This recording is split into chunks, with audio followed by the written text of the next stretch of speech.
Olá a todos, meu nome é Jonathan Vale, sou um dos instrutores do Instituto Musical Vale, um dos fundadores também, e hoje nós estamos iniciando o curso de prática de regência.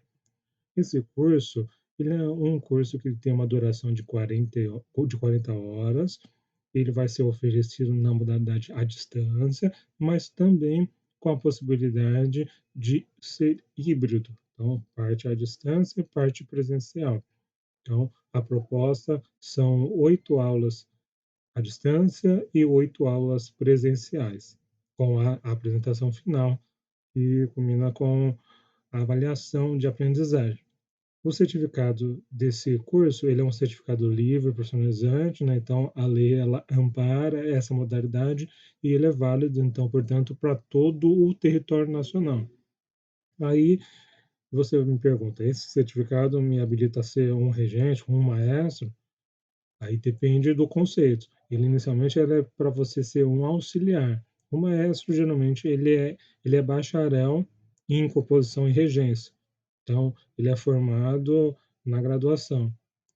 Aí nós temos o nível técnico, que é oferecido por algumas instituições, geralmente federais, né, como o Centro Souza Lima, temos algumas que são privadas também que oferecem o curso técnico na parte de regência, e também temos, por exemplo, a EMESP, que é a Escola de Música do Estado de São Paulo, que também dispõe desse curso.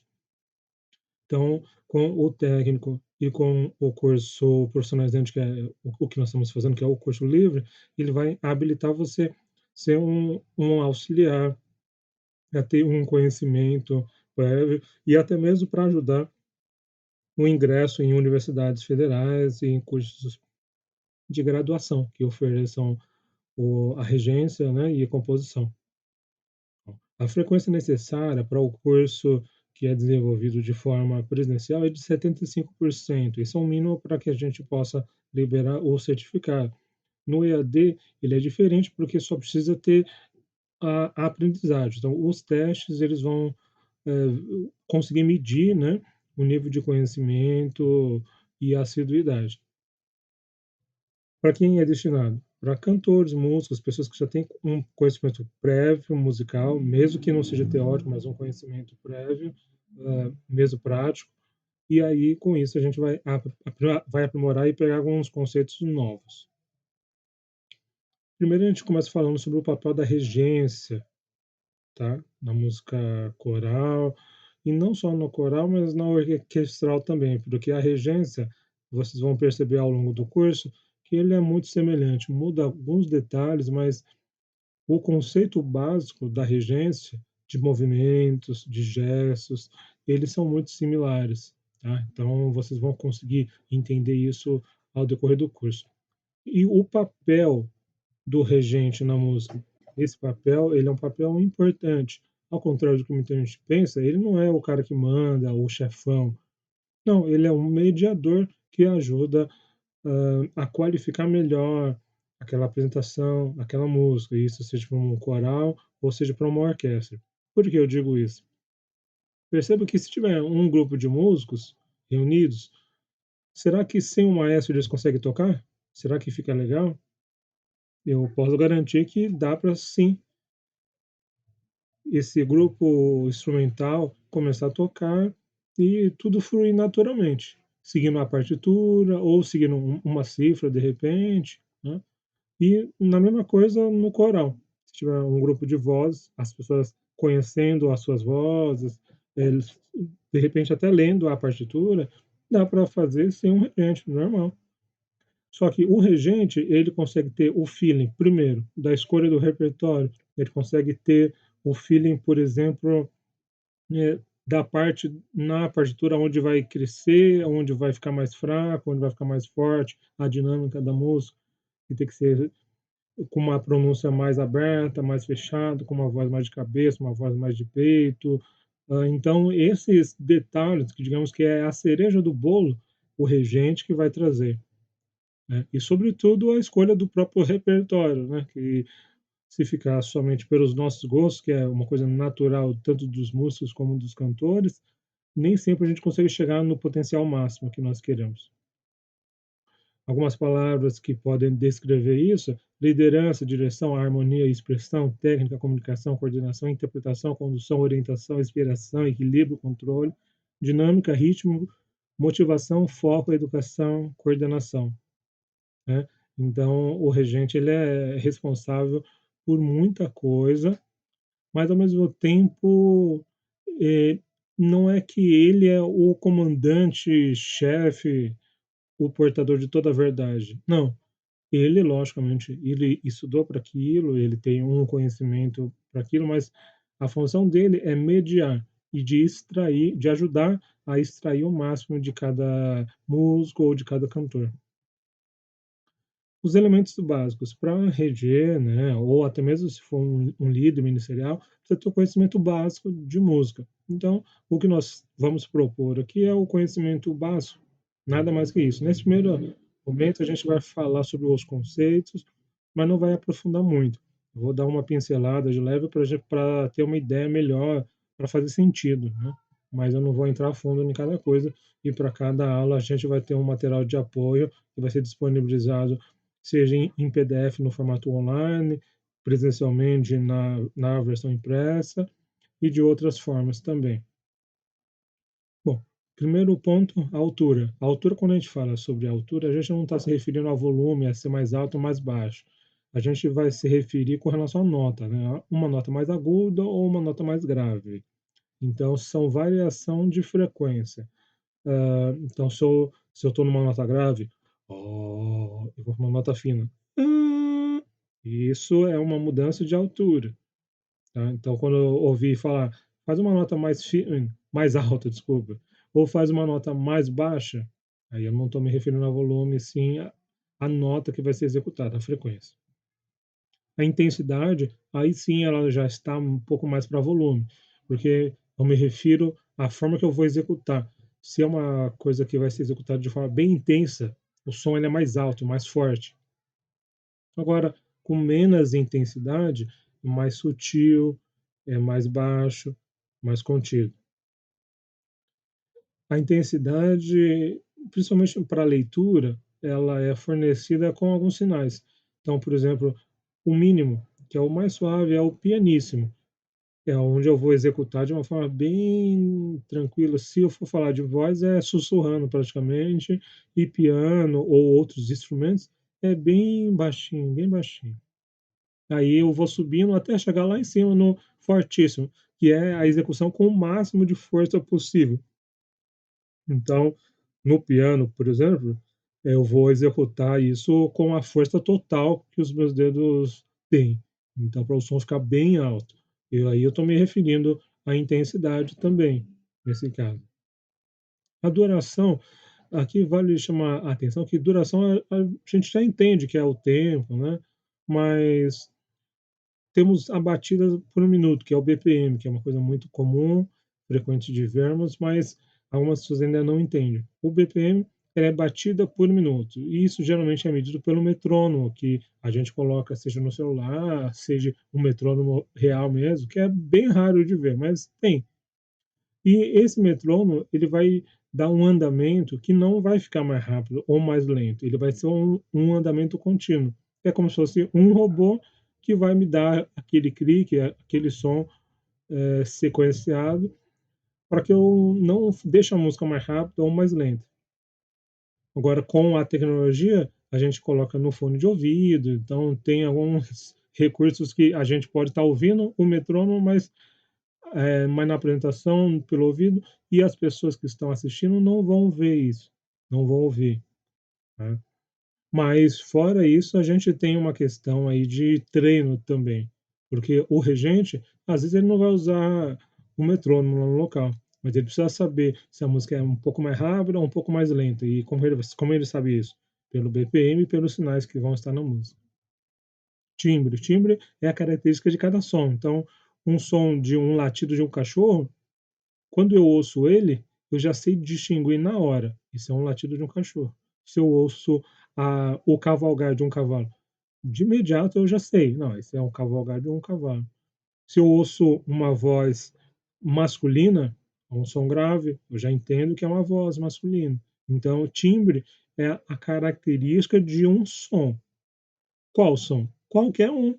Tudo que sai som vai ter um timbre, seja um timbre fino, mais estridente, mais agudo, ou um timbre mais grave, mais encorpado, mas todos têm um timbre. Não há nada que produza som e que não tenha um timbre, porque só o fato de produzir o som já gera um timbre. Um pouquinho sobre o nosso instituto, ele foi criado em 2010, e a ideia central dele é justamente trazer um ensino sem enrolação, uma coisa mais dinâmica, mais direta, mais objetiva. Muitas escolas, eles eles prezam pela repetição. A repetição, em alguns aspectos, pode ser positivo, mas não todos, né, porque a gente acaba tendo uma coisa de segurar o aluno, e não é a ideia. Aqui a ideia é que você aprenda. Não importa se em uma ou em 20 aulas, mas que você aprenda. Quem já tem uma expertise, consegue pegar com mais rapidez, aí a gente tem uma aula mais objetiva. Para quem tem um pouco mais de dificuldade, está começando e de repente aprende de uma forma mais auditiva, mais visual, uma coisa mais trabalhada, a gente tem mais aulas, estende um pouco mais. Mas nos conservatórios e nas escolas tradicionais, isso já não existe, porque a gente tem um plano que não é alterado. Então, eles puxam já para mais, pensando naqueles alunos que vão demorar mais a aprender e pensando também na questão financeira de segurar o aluno para ele continuar arcando com os gastos, né, pelo máximo de tempo possível, né. E junto disso, só para concluir, eu queria dizer que nós temos a ideia de oferecer uma experiência única para os alunos. Então, quem já fez o curso com a gente, seja de instrumento, de canto, sabe que a nossa aula é bem objetiva. Então, se você tiver uma dúvida X, eu não vou falar X, Y, Z, né? Eu vou direto no que você precisa saber e na sua dúvida, na sua necessidade. Então, cada um é importante e cada um tem o tratamento específico, né? É uma coisa personalizada, o que muitas escolas ainda não oferecem. Voltando, a melodia, o que que é melodia? É o RG da música, porque quando a gente ouve uma melodia, naturalmente, a gente consegue distinguir qual música que está sendo tocada. Se eu ouço uma melodia que me lembra do hino nacional, obviamente que eh, aí faz sentido, porque eu consigo ter a associação. Agora, a música contemporânea, nós temos algumas coisas que mudam, né, que é uma exceção, porque a gente tem aquela música eletrônica, por exemplo, que tem batidas, ela não tem uma linha de melodia, que é o normal de qualquer outra música, de ritmos, tal, né? Tanto de música erudita quanto popular. Então, reggae, soul, rap, enfim, qualquer outro estilo, a gente vai ter melodia e vai ter a batida rítmica. Agora, na música contemporânea, na música eletrônica, aí a gente já não tem isso. Aí a gente pode ter um barulho de um caminhão, uma buzina, uma batida de uma lata, um assopro, enfim, qualquer som pode gerar uma música. E aí isso é o que muda nesse sentido. A harmonia, a gente já entende que geralmente são coisas, né, grupos de coisas, de elementos, seja de voz, seja de instrumento, que juntos formam um som agradável, formam uma terceira coisa. Então, eu tenho 2 vozes, cada uma está fazendo uma coisa, mas as 2 estão cantando juntas. Então, isso forma uma terceira coisa, e isso é a harmonia. As notas musicais parece uma coisa besta, mas é óbvio que o regente ele tem que ter total domínio sobre isso. Então, temos as 7 notas musicais. Aí, se eu perguntar para você quantas notas musicais existem, você vai falar 7 musicais 7 notas na música ocidental. No Oriente, a gente tem algumas exceções, algumas variações, mas vamos colocar de uma forma geral, genérica, que temos 7 notas. As claves. A gente tem a clave de sol e a clave de fá. Na clave do sol, a gente vai usar geralmente para os instrumentos mais agudos, né? e também para as vozes agudas. Então, por exemplo, a gente tem o soprano e o contralto, que são as vozes femininas, que são vozes mais finas. Elas são escritas sempre na clave de sol. Temos a voz masculina do tenor, que é uma voz aguda, também ela pode ser escrita na clave de sol. Então, ela é a única voz que ela meio que pode ser escrita em qualquer uma das duas. Geralmente, ela é escrita na clave de fá, mas pode acontecer de vocês depararem aí com ela escrita na clave de sol. E o baixo, ele vai fazer sempre a clave de fá, porque a clave de fá ela é responsável pelos sons graves. Então, clave de fá, grave, clave de sol, agudo. E aí, como quando eu me refiro a grave e agudo, eu também me refiro a instrumentos, tá? Não é só voz. Então, por exemplo, uma tuba, de repente um violino é um som fino, então é clave de sol. O piano, por exemplo, que é um instrumento que usa-se as duas mãos, ele já vai ter as duas claves. Ele vai ter a clave de sol e vai ter a clave de fá. Diferente de um sax, por exemplo, o saxofone vai ter a clave de sol, que é um som fino, né? E aí a gente tem violoncelo, que são mais graves, contrabaixo acústico, tuba. Então, esses são os mais graves, eles são escritos na clave de fá. Valão, valor de duração. Nesse ponto, a gente sabe que isso tem tudo para ritmo, né? Então, as notas elas têm nomes, né? E isso vai determinar o tempo que eu vou tocar elas. Então, eu acredito que a maioria já tem algum conhecimento, pelo menos prévio, sobre os valores de cada nota, né? Uma dura um tempo, um dura 3 tempos, 4, enfim. Então, o valor, quando a gente ouve essa expressão, a gente está se referindo a quanto tempo que a nota vai ser executada. O ritmo, aqui está o metrônomo, esse metrônomo que está na tela, ele é justamente o metrônomo real, o de verdade, que vocês vão se deparar. Fora esse, a gente tem aqueles do celular, daqueles simples eletrônicos, né? Então, ele fica como mais ou menos um pêndulo, vai para lá, para cá, para lá, para cá, e a gente configura qual é a velocidade que ele vai seguir. E seguindo esse ritmo, a gente vai conseguir manter a mesma constância, sem uma hora ficar rápido, sem uma hora ficar lento. As escalas, quando a gente fala de escala, a gente está falando de uma nota de cada vez, mas tocada de forma sucessiva. Então, um acorde, eu estou tocando várias notas, aí eu estou fazendo algo semelhante à harmonia. Então, acorde e harmonia, a gente pode ligar isso. Agora, escala está mais ou menos como se fosse para melodia, porque aí eu estou fazendo uma nota de cada vez, tá? Então, uma pessoa sozinha, ela consegue fazer uma harmonia? Não.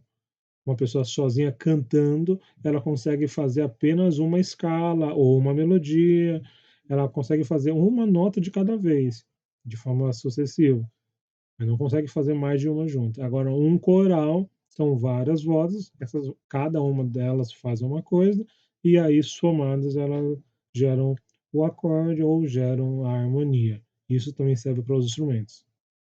Então, instrumentos que fazem acordes: violão, teclado, piano, órgão, acordeon, entre outros.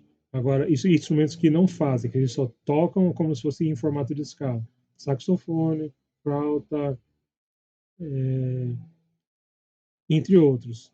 E tem alguns que fazem os dois, como por exemplo o violino, né? Que aí ele consegue fazer uma nota de cada vez, como ele consegue fazer duas notas juntas, ele consegue fazer um acorde também. Tonalidade, a gente está se referindo ao tom principal, que é o tom matriz ali da música, e com base nesse tom, a gente vai saber quais os acordes vão ser usados ali dentro daquele campo harmônico. Então, quando a gente fala de tonalidade, a gente tá se referindo a um tom, uma nota, um acorde, que vai ser o acorde principal daquela música. Vai ser a referência. Todos os demais vão vir na sequência de acordo com esse tom principal.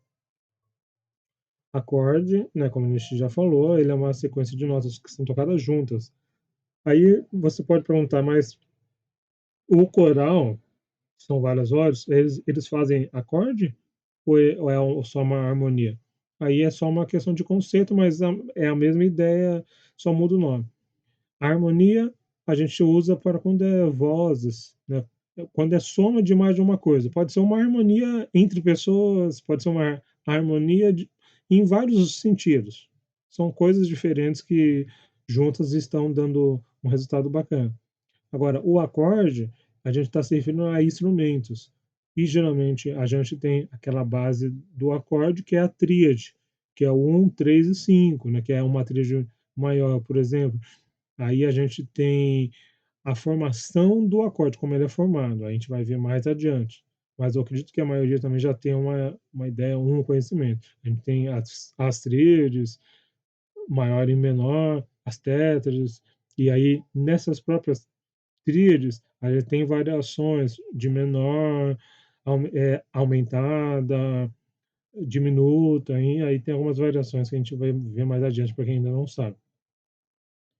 Na harmonia, então, das vozes, a gente vai ter a partitura do maestro, a gente vai ler mais ou menos dessa forma. Geralmente vai estar o soprano como a primeira voz, que geralmente vai ondular por partes mais agudas da música.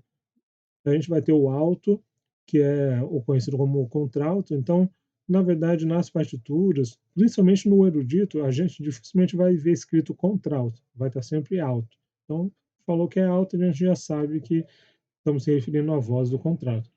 Aí depois a gente tem o tenor, que é a voz aguda masculina, e o baixo, que é a voz grave masculina. Agora, a gente precisa entender a importância de conhecer essas palavras, esses termos que são básicos, são referências para quem está regendo, para quem toca, de repente, para quem é músico e para quem é canto também. Porque a gente vai se deparar em algum momento da nossa jornada musical com esses termos. A dinâmica. Lembra quando nós falamos sobre a questão da intensidade?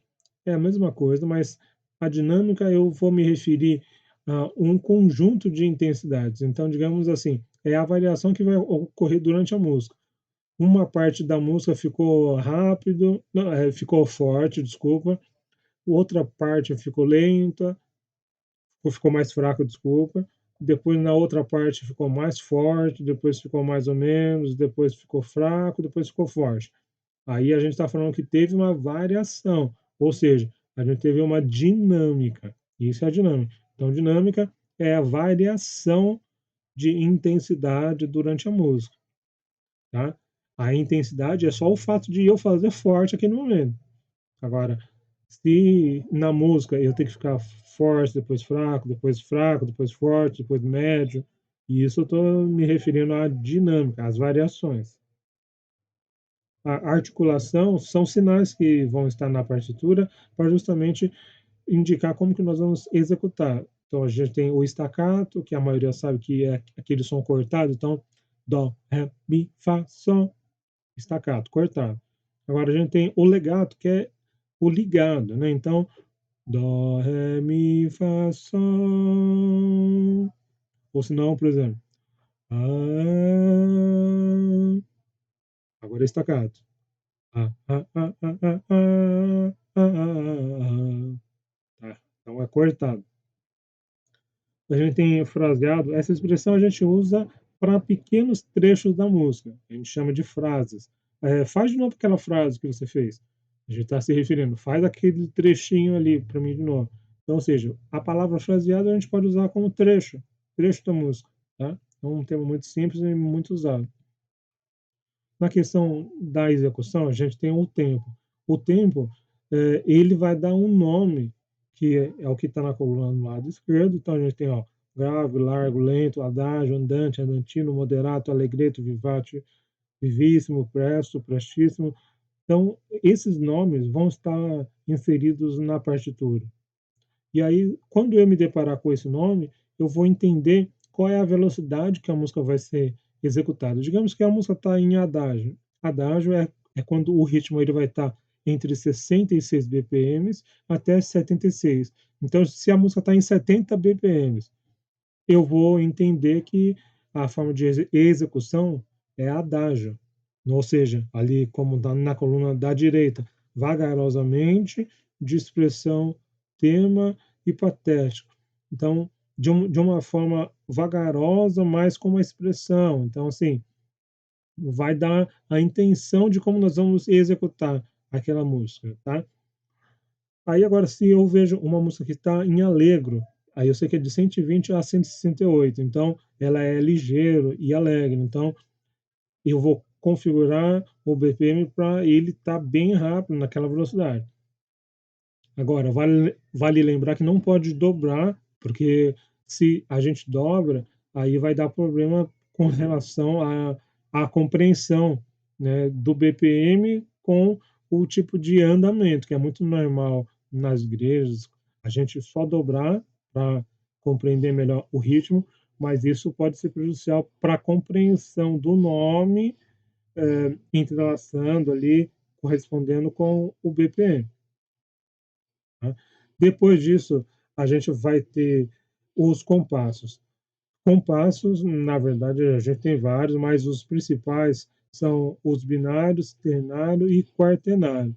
Tá? Esses compassos, eles são o que vai determinar quanto tempo eu vou ter dentro de cada célula do compasso. Então, o compasso binário, por exemplo, a gente tem alguns ritmos, né? Por exemplo, country ou blues, pode ser dois, pode ser binário. A gente tem o ternário, que é a valsa, que é o mais usado, o mais comum. A gente tem o quaternário, que são quatro tempos, né? Que aí são, que é o mais usado. A gente tem o reggae, tem o rap, tem o rock, tem vários ritmos que podem ser usados dentro desse quaternário. A marcha, enfim. Aí a gente tem os sinais de expressão, né? Esses sinais de expressão são a forma que a gente vai indicar, vai tocar ou vai cantar, né? A gente tem o diminuendo, ou crescendo, expressão. Então, esses sinais vocês vão ver isso na partitura. Os sustenidos e bemóis, como nós já sabemos, eu acredito que a maioria já entenda isso. Sustenido é quando eu subo, quando estou numa leitura crescente, e bemol é quando eu estou numa leitura decrescente, tá? Aí é quando eu estou descendo. E aí a gente tem também as cadências. Cadência, eu tenho a cadência perfeita, a cadência imperfeita, a cadência vagal, tá? Então, a cadência perfeita é aquela cadência que a música termina de uma forma tranquila, convencional e que dá uma sensação de finalização. Aí a gente tem a imperfeita, por exemplo, que é quando a gente tem aquele final que parece que não acabou, assim, que fica meio no ar, assim. E temos a Pragal, por exemplo, que a ela também tem um final um pouco eh, mais eufórico, assim, mais triunfal. Então, cadências a gente vai estar se referindo ao quê? A como que a música vai ser finalizada. Então, é progressões de acordes que criam um senso de finalização em uma peça musical. Então, é justamente isso. Os intervalos. Em intervalos, a gente está falando da distância de uma nota para outra. Então, a gente não vai entrar a fundo nisso, mas, por exemplo, se eu estou na nota Dó, eu vou para a nota Mi. Eu tive um intervalo de 3, porque, ó, Dó, Ré, Mi. Então, de Dó para Mi foram um intervalo de terça. Agora, de Dó para Sol. Dó, Ré, Mi, Fá, Sol. Dó para Sol foram 5. 1, 2, 3, 4, 5. Então, é um intervalo de quinta. E assim por diante, tá bom? Mas tem algumas particularidades que a gente vai entender posteriormente. Temos os símbolos de repetição, eles servem justamente para a gente não repetir a escrita da música, porque imagino que a música, a partitura do maestro, ela já é grande, porque tem que estar todas as vozes, os instrumentos. Imagina se no final da música, a música vai ter que repetir de novo, aí eu vou escrever mais uma repetição. Então, para evitar esse excesso de páginas, a gente tem esses símbolos que ele vai dizer, ó, chegou aqui, você vai voltar para tal lugar e depois você vai continuar. Então é basicamente isso. E aí a gente tem ali na tela ali um exemplo, tá bom? Mas depois a gente avalia uma música em si para a gente entender como funciona na prática. Quem sou eu? Na prática, quando a gente está na aula presencial, é isso aqui no momento de se apresentar e de falar um oi, mas eu gostaria de fazer um convite para você para uma autorreflexão, quem eu sou mesmo.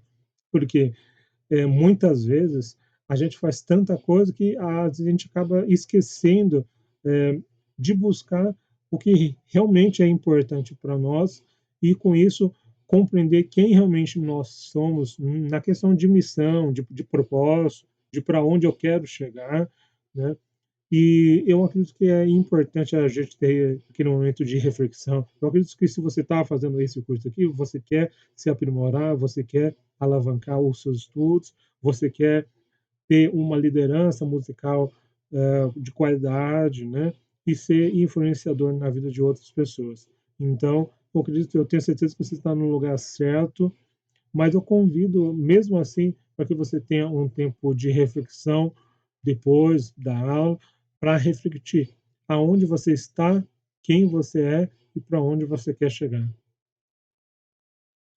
Voltando, a gente tem as cifras era bem comum, bem utilizada, né? E é um termo que ele vai se referir à forma que eu vou dar o símbolo de cada acorde. Então, a gente tem o C, que vai significar o Dó, o D, que é o Ré, o E, que é o Mi, o F, que é o Fá, o G, que é o Sol, o A, que é o Lá, e o B, que é o Si. E aí temos também os menores. Quando for menor, eu vou ter o Mzinho, Mzinho de menor. O maior não tem M, e o menor a gente tem um M.